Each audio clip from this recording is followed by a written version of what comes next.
Need to verify email address of Apple ID on iPhone? Then you're on the right video. So without any further delay, let's get started with the video. First thing first, head over to the settings of a device. Inside settings, at the very top, if your Apple account is not verified yet, then right above here, you should see the option to confirm or verify your Apple ID. If that option is available, then simply click on it and verify. If not, scroll all the way down to the bottom of the screen. And then head over to Apps. Inside Apps, you need to head over to the application Mail.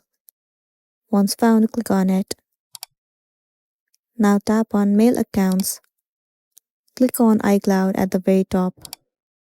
Well, if your account has not been verified yet, you should also see the option right over here to confirm or verify your Apple account. In that case, simply click on it. They will send you one verification code on your mail. You have to click on it and then copy the code that you receive. Once copied, paste it in the section that you're asked to. After that, tap on confirm. Once done, your Apple ID will be verified and then you'll be good to go. So that's the end of the video. If this video helped you, give it a like and check out our next tutorial. Thank you.